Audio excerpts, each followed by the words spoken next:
Okay, I thought I'd take a video here of a kind of the fall step here, which is probably the biggest step of the year here with composting.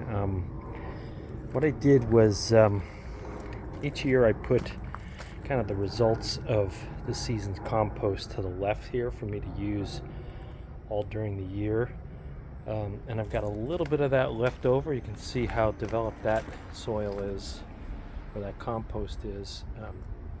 And I even have a little bit more in here, so I'll be using this up in the next 2 months around here on different projects. You can even use it on the lawn, but this will go into some of the beds or any plants that I move around in the fall, right? So I'm a little ahead this year because we used, I think, more diversity in the composter, which I think expedited the decomposition. But anyway, so the reason I'm videoing this is it's a formative step here where I'm taking out sort of this season's compost, which is probably 80 to 90% done, and I'm gonna just move it over to this area to just have more time during the winter, late fall and early spring to kind of keep decomposing over here. But this is where I kept last season's compost, so it's good to have different staging areas for the different levels of maturity of the compost, because you don't want to be throwing in new things from the garden or scraps into these other stages if you can help it. And I know that's getting a little higher maintenance, but all you really need is one bin and then the two sides to do this.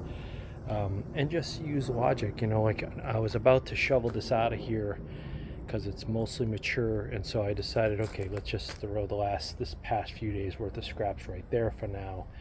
What I'm going to do is in the next 24 hours I'll just finish shoveling this over to here where it can sit for the rest of the fall and the early spring, and it'll continue to process. In fact, it might even accelerate because it's near the ground where there's even more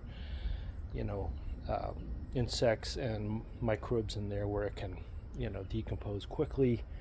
And then once I have this out of here, probably in the next 48 hours, I'm then free to take anything like this. And the reason I'm doing this a little earlier this year is because I want to be able to take any weeds, and this is really the worst part of my garden over here where I do this behind the garage, but I want to be able to take any weeds and any clippings from the season now and put them into the bin instead of just using leaves and grass cuttings, because I kind of feel like, and I've read this too, is the more diverse I can make the products, the vegetation that's in the pile, the better the compost will be.